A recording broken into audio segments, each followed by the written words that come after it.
Hello, everyone. I see lots of familiar faces, but you're a little far from me, so I'm straining a little bit to see who you are. But thank you for attending today. This is the first part of a two-part program about housing in the Midcoast Council of Governments region. My name is Matthew Eddy. I'm the executive director here. Beside me is Dan Brennan, the executive director of Maine Housing. And this session is meant to be really an open conversation in which you folks really are here to tell Dan and I a little bit about the housing issues that are going on in your area. It is about information collecting at this stage. In the afternoon session, we'll be presenting some information to you about Maine Housing's programs, the governor's office, and what they are doing for housing issues, and also talking about LD 2003, which is an important change in legislation that in particular small towns need to pay attention to.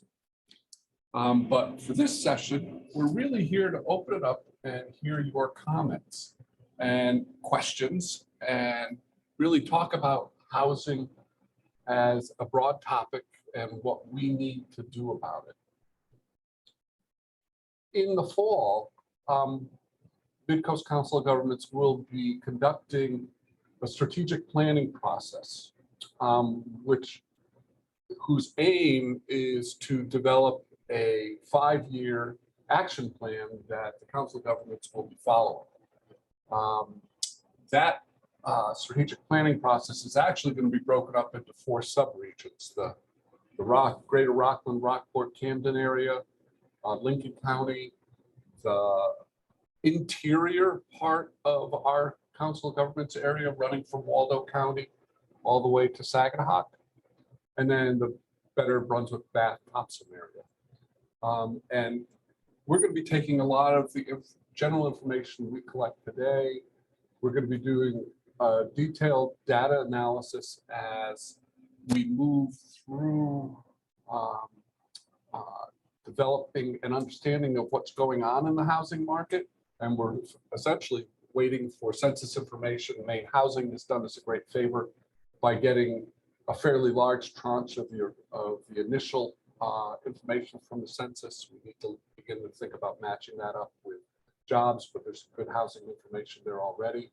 We need to understand each of your markets, so we're going to spend the next 6 weeks to 7 weeks working on that internally in our office. So with that, I'll ask Dan to introduce himself a little bit and sure. Be part of, take us into the stakeholders discussion. So good afternoon, everybody, and thank you very much, Matt. It's nice to, Matt and I have worked together for, oh gosh, better part of almost 30 years now. Yeah, it is. And in different areas of the state. So Midcoast is fortunate to have your skill set. So it's exciting to be working here. For those of you who don't know me, Dan Brennan, Director of Maine Housing. I've been director for 4 years. I've been at Maine Housing almost 30. And we are in an unprecedented time of resources and investment in affordable housing and our issues. We've been getting unbelievable support from our federal delegation, from our legislature, and our governor's office. We have also been very much involved with various municipalities and other organizations around the state. It just seems that wherever you go these days, affordable housing is at the forefront of everybody's lips in terms of when you turn on the evening news, there's an affordable housing piece that's typically being run 3 or 4 days a week. So the media attention on affordable housing issues has been huge. So I got a presentation a little bit later on for those that want to just understand Maine Housing a little bit more. But we very much like coming out and and listening and hearing what is at the forefront of your minds. Some of this we know, and other things we may not know. So I always pick up some good information from here, and I see this as a beginning of a more comprehensive dialogue between Maine Housing and the folks in this region to talk about affordable housing issues. So I'll just leave it at that and go wherever the discussion takes us. Would you like to kick us off, Bill, or? I don't know. Am I being picked up? I guess You should be. all right. I don't know what I can say that you probably already haven't heard from across the state. Access, whether it be housing, quantity of housing stock, quality of housing stock, the experience of trying to keep these, older and older homes with the oldest housing stock and leave the nation. All issues.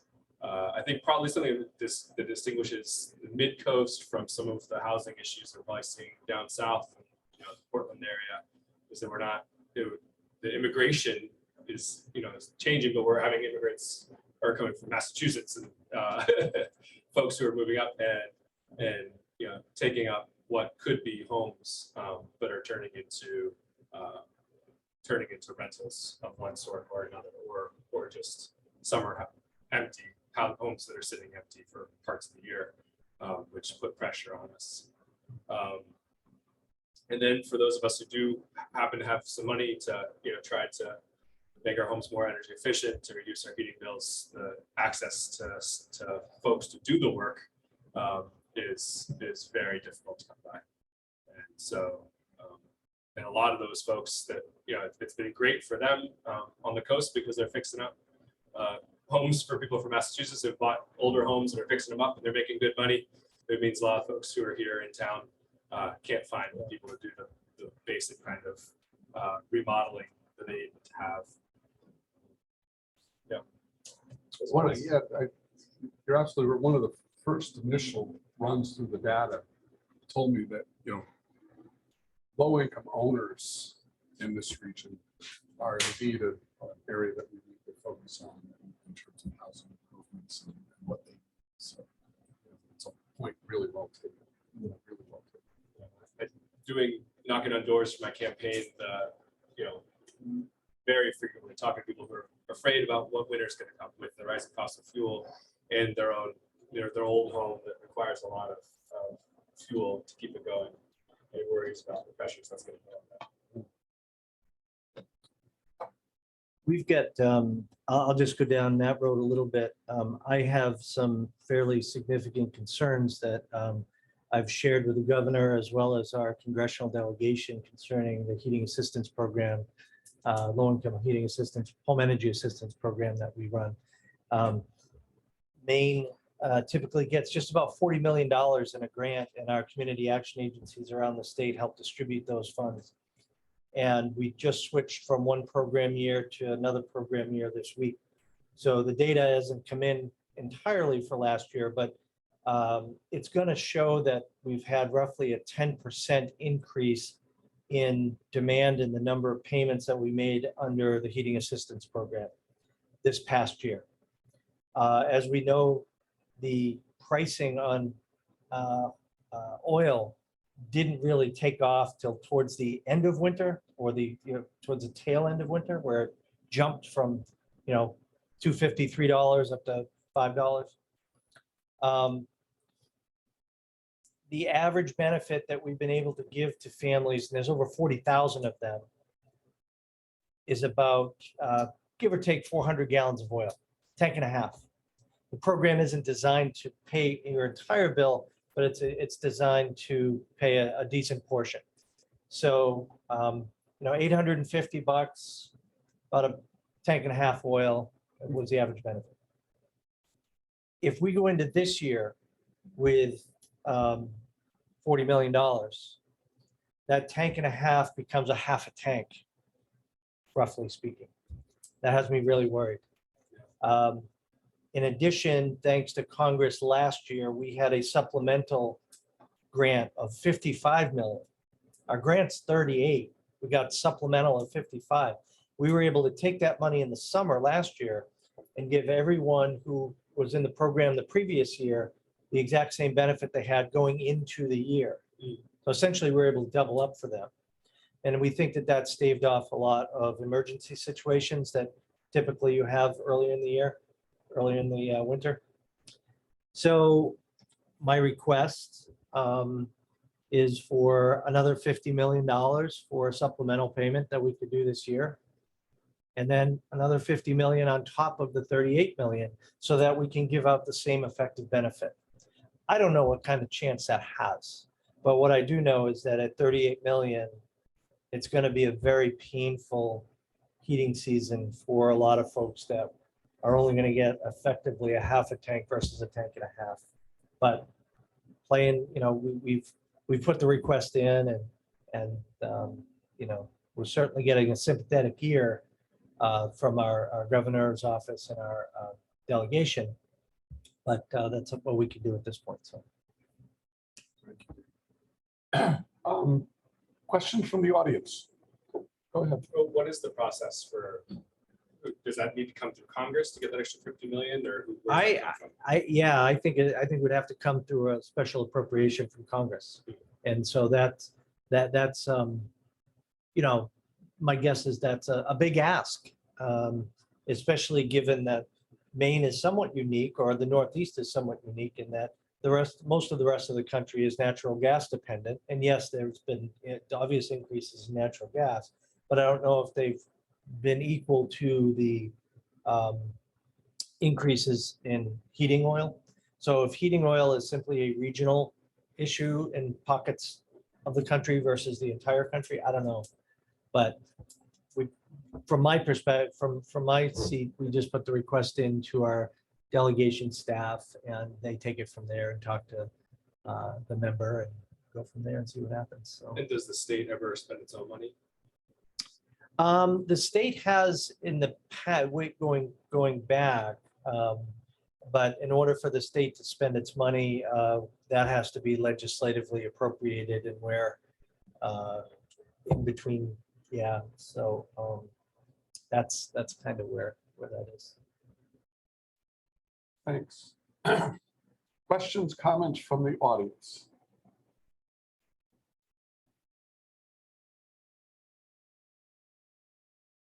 We seeing anybody raise their hand? The stakeholders meeting doesn't work unless you jump in to speak. It's kind of a requirement.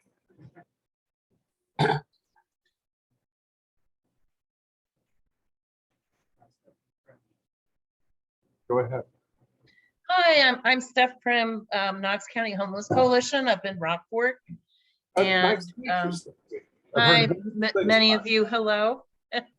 And thanks for being here. I guess I'd be stating the obvious, but I think we all are in for, we're experiencing what we're now calling a tsunami between the inflation rate, which obviously affects the heating costs, but also the general survival and living costs of the low income, and actually easing into the moderate income people that we serve. Housing costs coupled with inflation, we are seeing unprecedented needs. So I have right now 1,000 people that we are touching with our care, and I have 207 people on a waiting list just for services. That is a 10-fold increase, and it's only going to get worse. So I'm grateful to see you all on the screen. I want to applaud Dan and his team for all they have done and they are doing to support affordable housing. And I know that my partner and collaborative partner in crime, Tia Anderson, and I are so committed to moving affordable housing forward. And I hope that we can all join forces in that, because that is the answer. And I believe it has to be mission-based, because there's too much money to be made. There's too much money on the table for it not to be. Tia and I are, thanks to Dan and his team and some private philanthropy, are engaged in 2 affordable housing projects, one in Rockland and one in Rockport. And we would be more than happy to share the details of those projects with any any of you at any time. I don't want to take up too much time, but I did want to give a shout out to Dan and his team for all the support and help they've given us to get these projects going and to support all of you in your concerns and efforts. Thanks, Steph. Great to see you. Steph and I have been working together a lot over the last several years, and Knox County Homeless Coalition is reflective of an organization that not only basically came back from the dead, if you will. I mean, the leadership that Steph and her team have shown over the last several years to bring that vital organization forward has been outstanding, but also essentially expanded and changed the business model beyond a shelter and services to housing development. It's been a tough, difficult path, but one that I applaud because, as we were talking several years ago, there's a gap here, and we didn't have enough organizations doing this work. And Steph and Tia and the folks there got busy and now have actual units that we're working on. And so whether it's big or small, people think of affordable housing development as simply the low-income housing tax credit program, which is among the most complicated of programs if you're looking at it through a housing developer lens. However, we've been able to expand our financial offerings to less sophisticated type developments that are just as important as a tax credit project. So we're always looking for partners, big or small, to do any type of housing development that we can. So. Other comments, questions?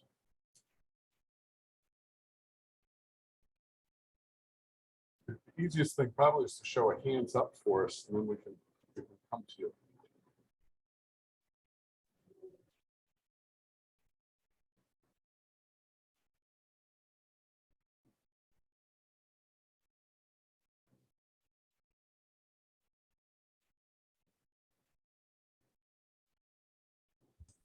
Sorry, Matt, I'll interject. I missed the first couple of minutes. Do you have specific questions and feedback you're looking for today? No, this is in this meeting, Deb, it's what we said is this is a kind of a freewheeling discussion. The audience, the stakeholders that have come to the meeting have an opportunity to ask questions, make comments, point out issues that we either Midcoast Council governments need to address, or Maine Housing, or the two of us to address together. Okay, and then just to be clear, there's a 4:30 to 6:30 session, which is more of an in-depth housing forum. Yes. Okay, sorry, I had the two confused on my calendar, so. That's okay. Well, since I have the floor, I'll share my thoughts, and they're probably not new to many of you. And again, I did miss the first couple of minutes, so I'm sorry if I'm sharing something that's already been said, but I think we're at a really, really fascinating time right now. And not in a good way, but in a kind of a interesting, the challenges that we're facing are going to force us to be creative and really look and do things a little bit differently. And I'm really thrilled that Maine Housing has come out with some new program guides that are facilitating that. So again, like everybody else, I applaud Maine Housing for what they're doing. One of the things that I've wanted for a long time, and I'm seeing it happen now, is for us to do a better job of thinking regionally. And one of the points that I've been sharing with a lot of people is that if you look in the Midcoast region, from Bath to Freeport, for example, you have 4 or 5 of the top 20 employers in the state, whether it's Midcoast Health or Midcoast Parkview Hospital, which is part of Maine Health, Brunswick Landing, and all of the big businesses within that, LL Bean, BIW. And we know, we're having these conversations about how the housing issues are really negatively affecting the workforce. Senator Collins actually spoke about this on the Senate floor recently in talking about, again, the challenges that we're having here. And so on one hand, we're trying to get more ships to the shipyard to build our economy. And on the other hand, we don't have any place for the shipbuilders to work. So again, Dan knows this, Matt knows this, but for everybody else, Bath Housing's really we're helping instigate a conversation regionally with municipalities, with employers, and with housing organizations to really dig into how we can work and think regionally, and how it can be connected with our infrastructure needs, our transportation needs, our housing needs, and our workforce needs. And anything that you all can do to support that effort, I think would be really well received. And we have an opportunity to really model something in terms of regional collaboration for the state. So that's kind of the biggest kind of number one thing on our mind here at Bath Housing. Number two is there is a lot of land in our region that's underutilized, might be brownfields or vacant. And so is there a mechanism, a state level mechanism to help sort of master plan, think ahead and acquire some of these parcels on spec for future housing as we begin to look at smart growth a little bit differently and kind of taking our camera up a little bit higher. So I think of it as something like Land for Maine Future, but for housing. So that's kind of the second big thing on our mind here at Bath Housing. So I'll start there. I probably have a few more things I could add, but I'll kick it off with those two pieces. Deb, if I can ask a question, since the last time we've talked, have your conversations with employers continued? And the best thing would be if you could get us included in those conversations so that we can begin to track that data and information. You being the Council of Governments, yeah. Yeah. That would be really helpful, because that's, as we begin to develop our core database, that becomes the supplemental data that really begins to tell a story. Yep. Good. Hi, this is Claire Berkowitz from Midcoast Maine Community Action. And I just want to piggyback onto what Deb said. Just as an employer, we've lost 3 young people in our community action agency who were eager, wonderful employees who left the state after working here because they could find nowhere to live in the Midcoast region that was affordable. And so we, not only do we work on housing issues, but we employ people, and half of our Head Start classrooms are closed because we can't find staff who can afford to live around here.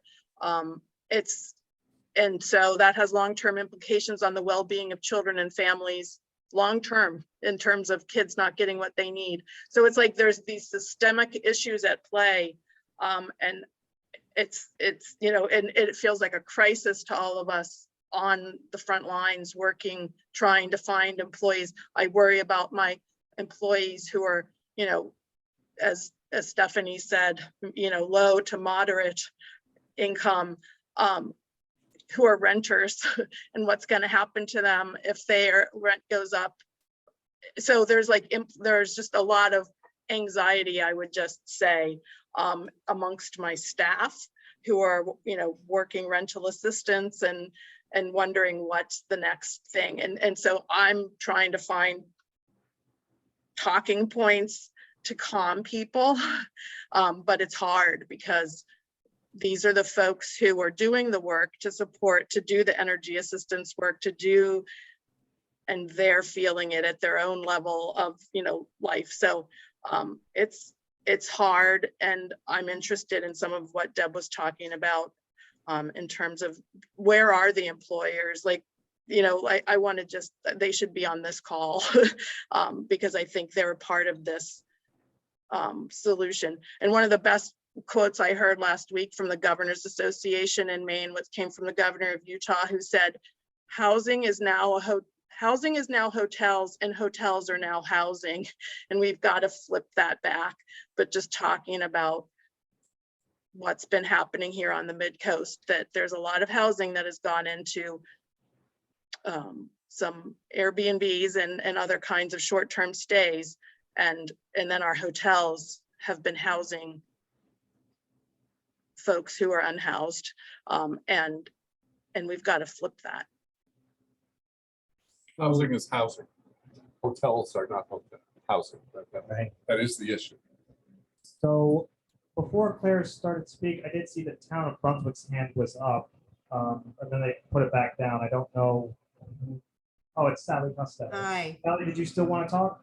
Sure. I wanted to add to what Deb was saying about how we have to get really creative in this because, many of you might know that the town of Brunswick has a housing moratorium on any new housing development projects. Over 30 units have to have 15% affordable housing at 100% AMI. So there was a big concern by the town council, not that we weren't having housing projects, we have a huge pipeline. It was that, 90% of those were market rate rental apartment units. And so there were a couple things. There was pent up demand. So the developers were saying, well, look at the ones that have been built. They've just been snapped up right away. So then we had multiple projects, hundreds and hundreds of units coming online that were the same walk-up apartments that I was hearing in the Department of Planning and multiple staff were hearing that people couldn't afford. I think John Hodge is on the call too. He can talk a little bit about, and I'm sure Deborah's feeling the same thing about the subsidy amounts have gone up. We've got just these interesting trends that we're watching where we're just losing supply. So the town council didn't put the moratorium in place because they wanted to, hold up supply, but that's kind of effectively what's happening. But they did it because of the concern that we didn't have a range of unit types that were, of a range that for a range of income levels. And so one of the things we're doing, and again, we'll look at some creative financing around credit enhancement agreements. And we've been working with Deborah actually and John on looking at some of these rents in the workforce housing range, that what are those subsidies that come typically for low-income housing tax credits or housing choice vouchers, and what's sort of the delta, the subsidy on top of that subsidy that you need, and can the town fill that gap through TIF revenues. Now that might happen in some areas where you've got the TIF districts, but it takes a subsidy. John Hodge and I were talking yesterday that the costs are the costs, and there needs to be some public money to help these private developers, and because it's not that the developers. If you give them the guardrails, we had 3 projects that were subject to the moratorium, and all 3 of them are trying to figure out how to make it work with the 15% affordable. And I think so if you give them the guardrails and they do those deals up front that way, then I think, we might have a better outcome there. But the other part of this, as John says, is, John Hodge, that we need that additional subsidy. And so I'm wondering if Maine Housing would have subsidy for the workforce, this kind of missing middle kind of supply, because that would free up more of the sort of lower end housing. Let me jump in while Dan thinks about his answer. I mean, it's important to remember now that the statute was changed so that you have 2 avenues for TIF funding for affordable housing now.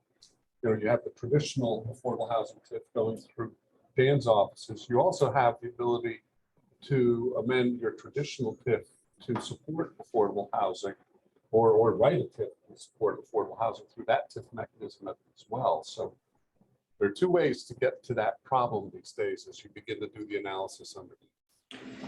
When you talk about subsidies for if we're talking rental housing, then the subsidy we typically have is at that 50 and 60% area median income level. There's some cases we go up to a little bit higher, but that's somewhat limited. On the homeownership side, we've got a affordable homeownership program out there to incent the development of single family homes, and that's taken off like a rocket. The governor gave us $50 million of the Maine Jobs and Recovery Act monies, and that has attracted the attention of single family developers. Our pipeline now is so large, we've actually had to shut a couple of programs off for applications right now because we've had so much interest. So there's been some movement, and the closing of those programs is in many ways, it's I'm an optimist, so I look at the silver lining in all this. We did it because we've exhausted the resources that have been given to us, the massive amount of resources that have been given to us.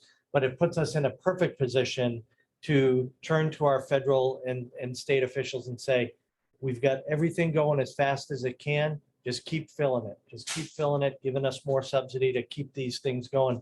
Especially, I'm most interested in the fact that we've attracted the attention of single family developers. We have too many people that are in rentals that need to be homeowners. And we're working on a couple of different approaches there.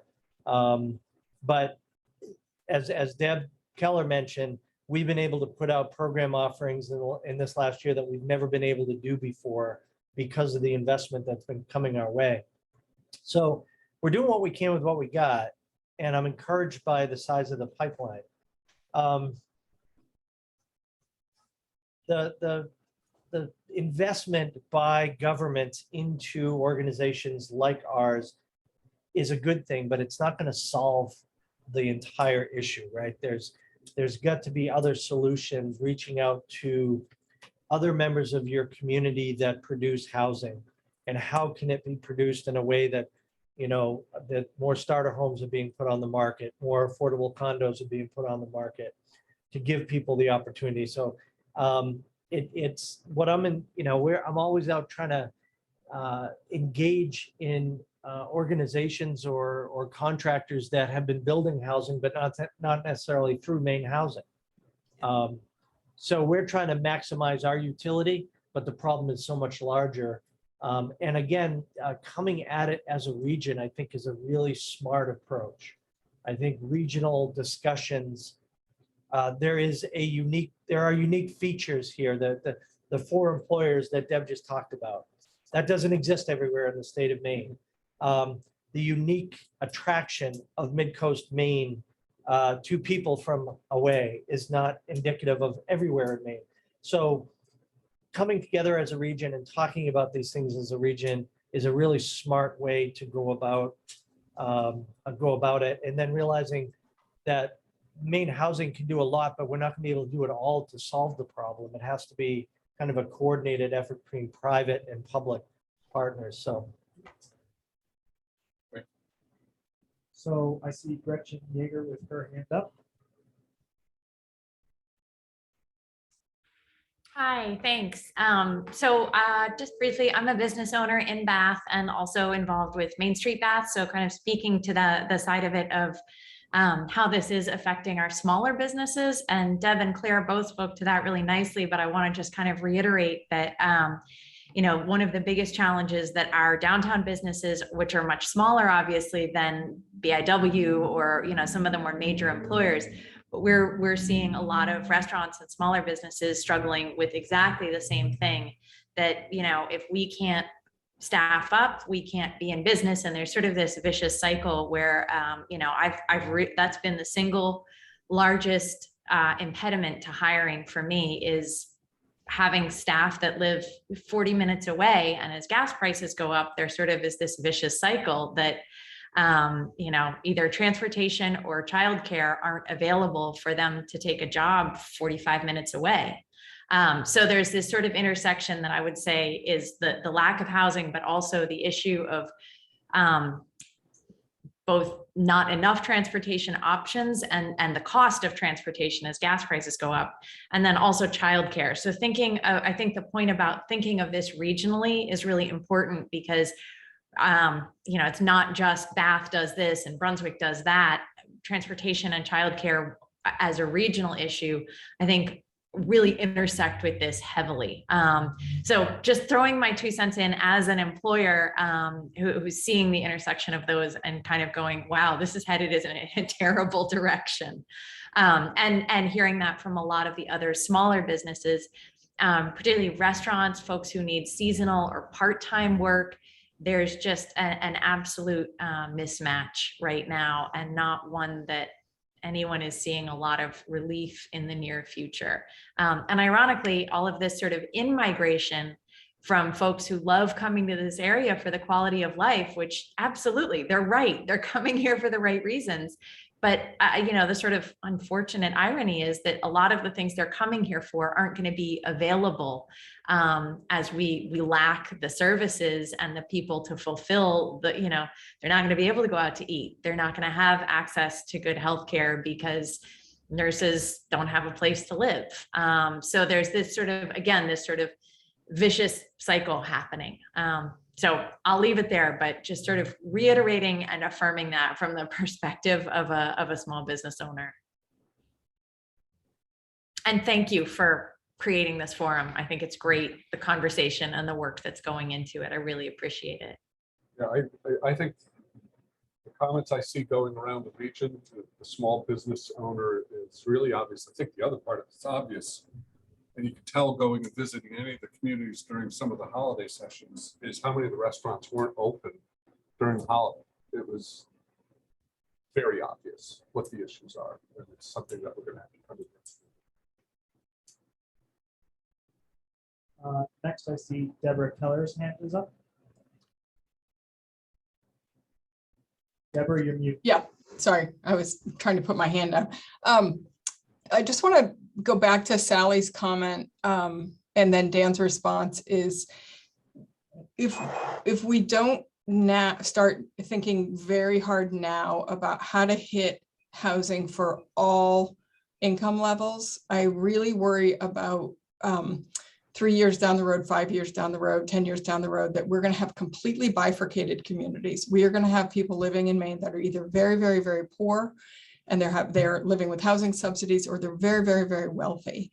And I appreciate the home ownership program that Maine Housing offers, but right now the housing costs are going up, and even with a very generous amount of subsidy, it's still hard to make those work. But we do need home ownership opportunities for people. It's a great wealth building opportunity. So can we look more at these condo or cooperative models?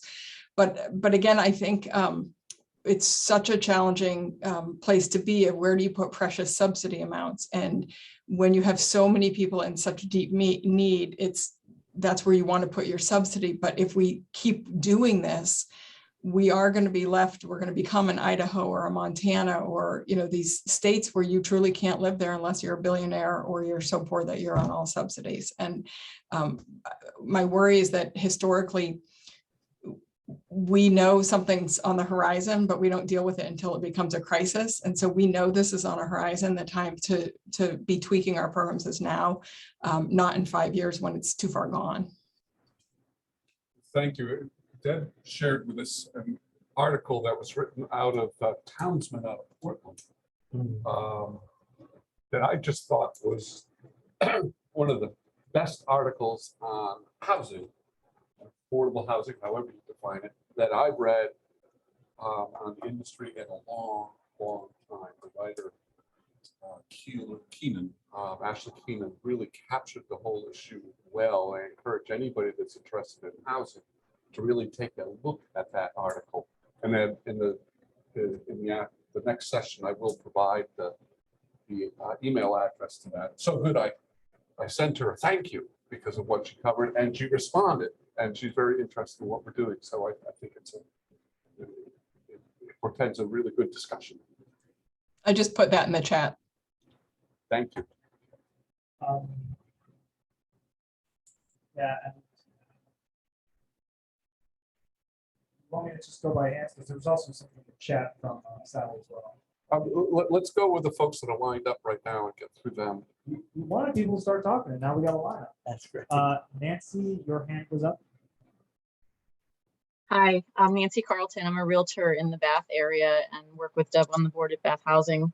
And one of the things that you mentioned that was really interesting to me was single family developer incentives and what towns those are in. And I mean, when we talk about a variety, so you're either, you know, you're not necessarily in a condo, but you know, something simple, but single family housing, which is so unaffordable, specifically in our, you know, in this region, you know, south of Route 1, almost impossible to buy anything under 300,000 that you can live in. So what towns are those kind of incentives? Where are those developers trying to put these into place? Yeah, I wish I could pull that right off the top of my head. Oh. I will have to share that with Matt to get out the, Well, and that's something, you raise a great question. That's something we can do as an inventory, to really look at what towns are offering and what developers Dan Yeah. is working at, what developers we're put together, we're aware of, which we're in the process of putting together a list. I know we're working in Hamden where we just did we just closed on a 24-unit condo in Portland on Grant Street. 12 of those units are at 250,000, give or take. Yeah, I saw them. Yep. And so there, while I don't have them off the top of my head, what encourages me is there are 4 or 5 organizations that I've never heard of before. So these are developers that are now saying, I want in, I can do this. And I'm very much interested in meeting these individuals, learning about their organization, and seeing what attracted them, because I hope to get a lot more money for this. We've been blessed with a $15 million affordable housing bond that the governor signed when she first came on. We've been blessed with a unanimous vote from the legislature on a state low-income housing tax credit. We've gotten these unbelievable investments in affordable housing that have allowed us to have a pipeline, and I'm not exaggerating here, our pipeline of single and multifamily housing, total development cost exceeds $1 billion right now. There are thousands of units in those pipelines. Now, they're going to take some time to get through, but the reality is I could use 100 million a year for 10 years. Seriously. But if we start to fine tune the single family starter home, Cape Ranch, and get hundreds and hundreds of those out onto the market, let supply and demand level off in some areas, maybe we can do something. So anyway, that's just my thought on it. Yeah, I think, Yeah. we're hearing the same thing about the emergence of new developers and new interests. Yeah. And we're also hearing the emergence of new technologies, and how fast we can move those technologies to build an inexpensive home. I know, I see Richard Rebson in the process he's looking at his old Abraham Corner as an opportunity to do some kind of I can't hear you. less expensive housing. Matt, can you speak up a bit more? Yeah, oh, I'm sorry. So, I mean, there are developers that are looking for options, and we are looking for technologies to bring forward to that. And obviously, this grant must come with a way to hold the price down. It's sort of a package deal type thing. Yes, we put parameters on it and make the numbers work. And once they work, then there's a obligation on the part of the owner to keep those prices down. Interesting. Yep. Thank you. So next is John Hodge. Thanks, Matt and Dan, for putting this on. Look forward to further discussions, and everybody that's here that's got an interest in furthering this cause. Just to really feed on what Deb has already said, and Sally, it definitely is a comprehensive approach. We appreciate the fact that all the local communities that are represented here have an interest in it. I appreciate what Brunswick's been doing. Was not a fan of the moratorium. I did not see the need to stop housing construction, but certainly agree that there needs to be a comprehensive look at our local zoning policy. So it is something that each town has to look at. The state has to be a part of this, not only with state laws, but also with the funding that has been provided, and I'm glad to see that. But also the federal government. The federal government used to build public housing. Got out of business and gave it to the private developers and said, hey, we'll give you a 40-year HAP contract and we'll subsidize the rents. That was a huge incentive for developers to create housing. And then they got rid of that program. Now what we have left is an IRS program, the tax credit program. And as we found out with that program, it certainly does create new housing for those less than 60% of median income, but even many of those households need a subsidy to pay that rent that's needed to support the expenses that the owners have in those properties. And so we do have two things that we need. One is additional dollars to bring down the cost of construction, and specifically for those workforce housing units between 60 and 100% of median income. These are folks that are working, getting up every day, going to a job, but the amount of money that they're earning is not sufficient to pay the rents that we're now seeing come online in Brunswick, which is just absurd. We're talking like Boston rents, $2,400 for a 2-bedroom, $1,800 for a 1-bedroom, just absurd. And our vouchers can't even afford these. So even our voucher holders that are looking have no place to go. So we also need additional subsidies, and the federal government has been providing some additional subsidies in the voucher program. They've talked about adding more funds for that program. Certainly need to see that. We need to see zoning improve so that we can build more units in those areas where it's appropriate, growth zones. I would like to see, we've talked in the past in some other forums about a land bank. I'd like to see, much like we have land for Maine's future, I think we need land for Maine's housing future. We have a lot of, not a lot, but the land that we do have in the growth areas that would be suitable for housing. I think we need to start buying that and controlling what goes on in those areas. Because if it's just left to the open market, the seller is going to sell it for the highest price. And then whoever buys that's going to maximize their profit. And that typically is, luxury housing. So I'd really like to see some in the state and the federal government come up with some funds to start acquiring some of this land so we can start controlling the agenda moving forward. And with that, I just look forward to continuing this discussion with everyone. Thanks. And John, just to jump in there, because 2 hands over on my screen is Jonathan Goss, who has a group up in the Rockland, Camden, Dan, that area that's working on the exact same thing. Thanks. So I think there's a way for us to come together and present to you a package that would make some sense.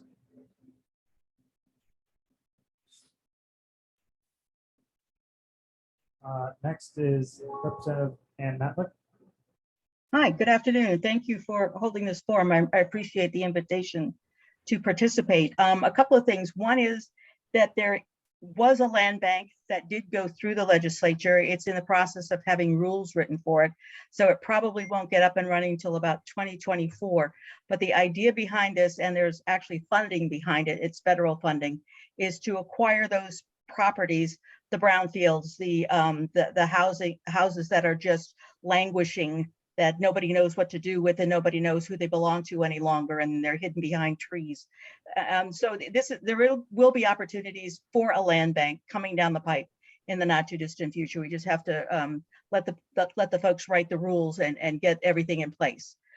Second of all, I live down the peninsula, and I know that there are I'm sure other people living down the peninsulas are also frustrated because the business people around here, even down in my small town, have a hard time finding workers, keeping workers, because they can't. It's 20 minutes to Rockland from our area of the world, but one of our business owners would like to create some housing. There's a piece of property that he would love to be able to purchase and turn into I don't know that it's low income housing as much as it is workforce housing, but making it accessible to people in our area so that they don't have to drive the 45 minutes, that there might be childcare more readily available and so forth, but he doesn't know how to get up and running. He doesn't know who to go to, and now Maine Housing's funds are all gone. So both my community and people within the community are looking to work on these issues. But again, Maine Housing got snarfed up by the big guys, and the little guys are sort of scratching their heads, wondering what they should be doing. So that's just my 2 cents. Thanks. And we would love to come out and talk to the St. George folks about the project that they have and what they're looking at. Generally speaking, we're also really going to begin to rethink rural zoning ordinances as a result of the changes in LD 2003. So I think there's some opportunities to help back and forth between the developers and ourselves to develop a package that the communities can live with. So let's work on that. Okay, sounds good. Is the one of the we oftentimes get calls from employers that wish to access some state or federal monies for workforce housing for their workers alone, and that presents a barrier because of fair housing issues. The housing has to be, so just a qualifier there in case But if they're That's not it. a private organization looking to simply build housing for the region's workforce, that's very attractive to us. And like I said, and with your help in the legislature, like you have helped us, we'll be looking for more funds to fill these pots of money that we have with these programs that we know are going to be successful. So, yeah. Okay, well, I will reach out, I'll reach out to the folks here in St. George. I'm sure people in South Thomaston, and Cushing would also be interested, and see if we can put something together in our little region that works for our small communities down the peninsulas. That's great, and we'd be glad to help and work on that with you. All right. And next we have Jonathan Gross.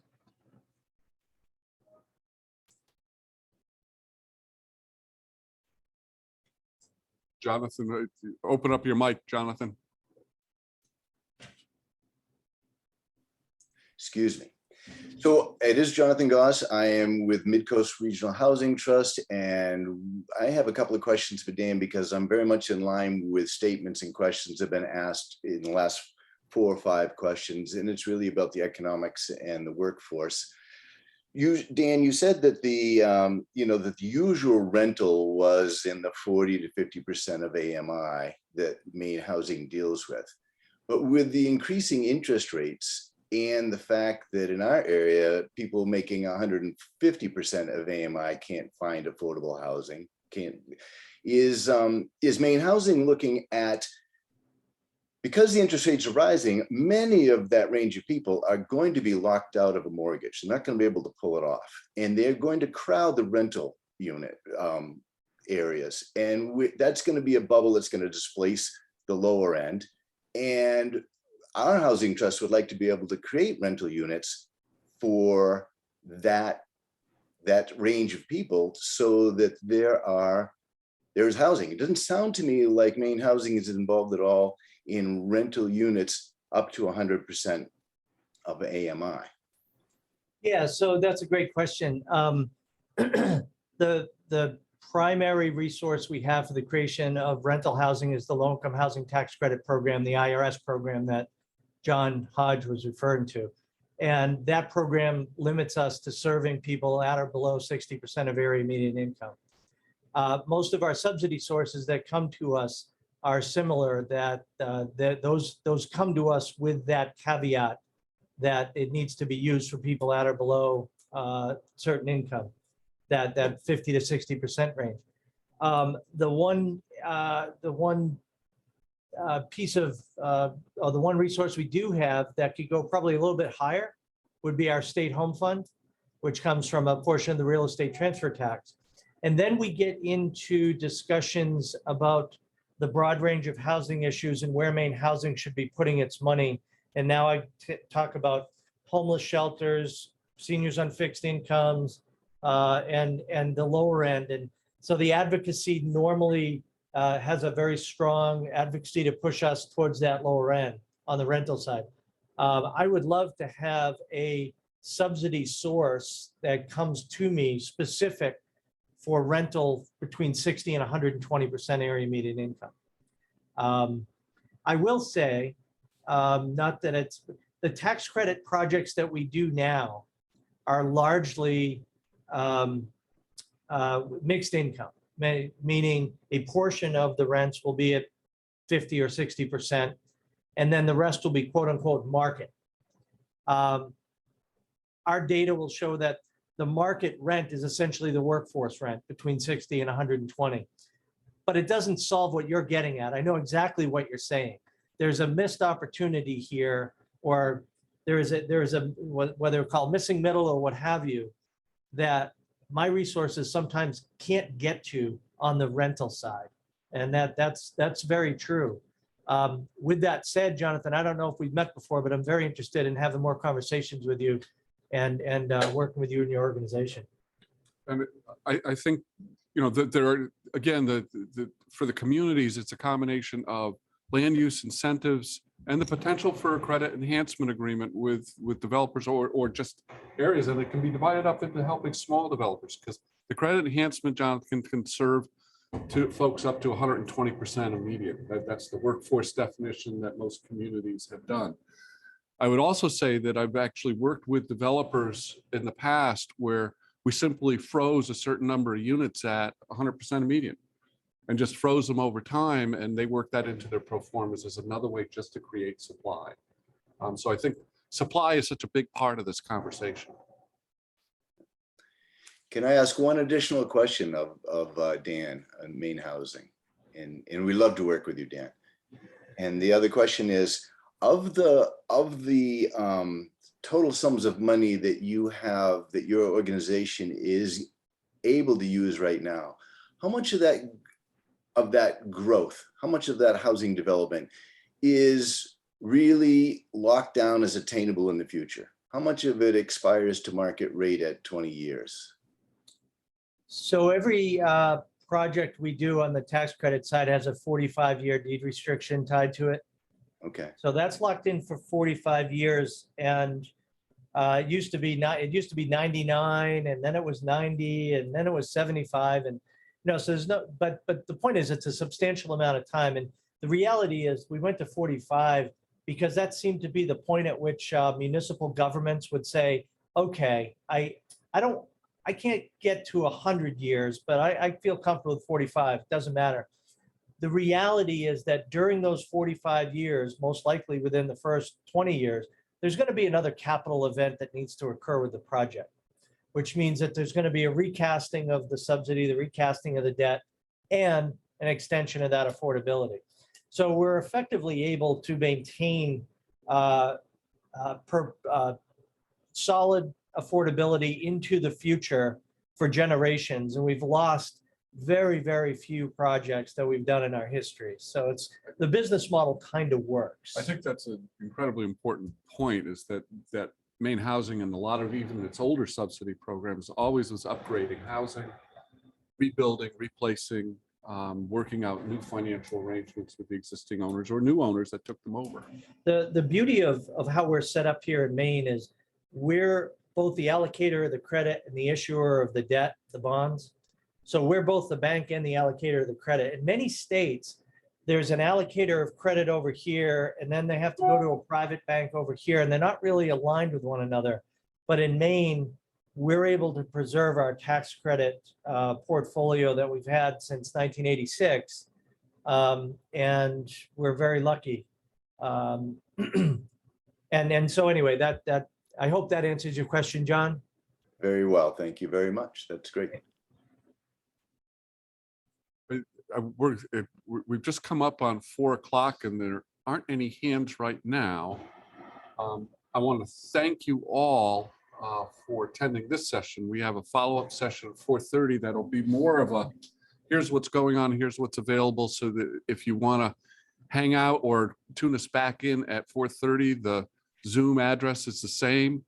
I want to thank you all for coming to this meeting, and also in anticipation, thank you for staying involved and helping the Council of Governments and Maine Housing move forward as we organize a plan for the region and really begin to address with the supply and demand issue, I think the importance of tying together employment issues with housing, which I think is at the core of everything we're talking about, and particularly for a region from north to south that's growing and expanding, beginning to really delve into that in more detail now and now near future and even short future and the medium future. That's one we need to be doing that. Nancy just put her hand up. Nancy? Hey, I just have one quick comment. And, I know we're talking about affordable housing and workforce housing, but in general, as a realtor and having my thumb on the pulse of sort of the whole NAR stuff that's coming out, all the National Association of Realtors and Realtor conversations, is that it's not just that level of housing. We have a 5-year sort of projected saturation before we can put everybody in housing that's trying to get into housing at any level. And so it's, of course you're addressing a particular area, but I think it's kind of just stunning when you think about it. They're talking 5 years before we can build out enough housing to put everybody in houses that is currently, trying to get into housing. So we're feeling that crisis, you know, at all different levels and certainly here as well. I mean, Dan, we've always, I think the last number I've seen was 25,000 housing units. Yeah, on the affordable side, but Nancy makes a great point, and that every community needs to have an adequate supply of housing at all price points for there to be health in the community, in my opinion. Obviously, my side of the world, the affordable housing side, and the resources that we get from state and federal governments, but there is a continuum at play here that she's speaking to that is a very good point. We don't have enough housing units in our state and in our country for the population we have. So we simply have to maintain we've been, Matt and I have been saying this for 25 years, but it just seems in the last 3, 4, 5 years, it's now at a crisis point and people are feeling it, and we need to, Port Claire is losing 3 great employees. I can't imagine that. They're hard enough to get. So anyway, it's a great discussion. We just have to take advantage of the momentum that we have now because we've never had it before, at least in my world, and make the most of it. Thank you, everyone. And for some of you, we'll see you in half an hour. Thanks. Thank you.